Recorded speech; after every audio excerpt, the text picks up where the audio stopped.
Welcome back, everybody, to the Deep Dive, and today we are going deep into the world of international football. Specifically, we're taking a look at the Cameroonian national team. The Indomitable Lions, that's right. And a pretty fascinating situation that seems to be unfolding behind the scenes. Yeah, it caught our eye yesterday, a report that came out from Cameroon.b March 19th, 2025, so very, very recent. Uh-huh. And it piqued our interest because it involves some pretty big names. Oh, yeah. You've got the team's captain, Vincent Aboubakar.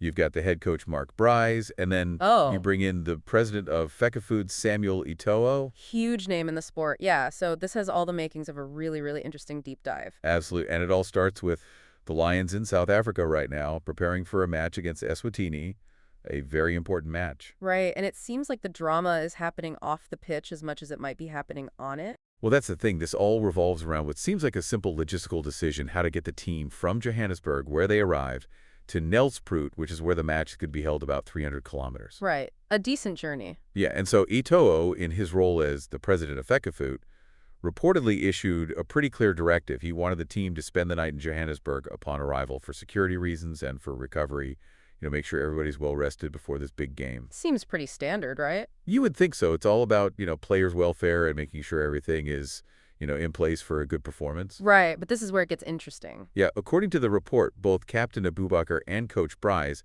had a different idea. They did. They believed that the best approach for their match preparation was to actually travel directly to Nelspruit upon arrival. Immediately. Yeah, no stop, no overnight stay, get straight to the match venue and start preparing.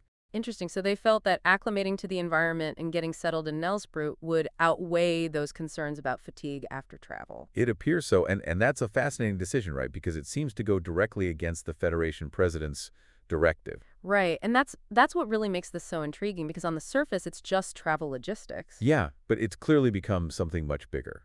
So what do you think this tells us about the dynamics within the team? Well, if we take the report at face value, you have to wonder about the level of cohesion within the team when you've got the captain and the coach seemingly acting outside the Federation's instructions. Right, and it makes you wonder how the other players are perceiving this situation. Absolutely. Does it create uncertainty? Are there divisions within the squad? These are all questions that we don't have answers to yet. Right, and thinking about it from a broader perspective, this also really shines a light on the relationship between the coaching staff and the Federation. Oh, absolutely. Particularly between Brys and Eto'o. Right, and Eto'o is known to be very hands-on, very involved with the national team, so you can imagine how he might perceive this as a challenge to his authority. And in the world of football, that can be a very, very delicate situation. For sure. Now, let's put aside the drama for a second and think about this from a purely sporting perspective. Okay. The decision to travel straight to Nelspruit rather than having that night of rest. What are the potential implications there? Well, the most obvious one is fatigue, right? Right. Even if they're traveling in relative comfort, a long journey can still take its toll. Absolutely. And we're not just talking about feeling sleepy. It can have a real impact on physical performance, reaction, time, stamina.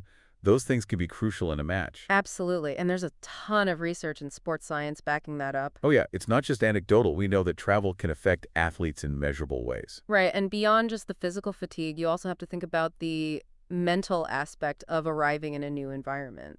Right? Getting used to the stadium, the pitch, getting a feel for the surroundings. All of that can play a role in a team's performance. Especially at the elite level where small details can make a huge difference. Absolutely. Professional players are incredibly attuned to the nuances of a playing surface, how a ball bounces, how it rolls. All of that can change depending on the conditions. Right, so arriving in Nelspruit just before the match wouldn't really give them much time to acclimatize to all of that. And that could potentially put them at a disadvantage against Eswatini. Right now, the report also highlights something that I think adds another layer of complexity to this situation. What's that? The relationship between Eto'o and Brys has reportedly been under scrutiny since Brys was appointed as coach. Oh, that's right. There have been whispers and rumors about some tension there. Exactly, and this incident could really exacerbate that, couldn't it? It's like throwing fuel on a fire. It really makes you wonder if there are some fundamental differences in philosophy or management style that are contributing to the situation.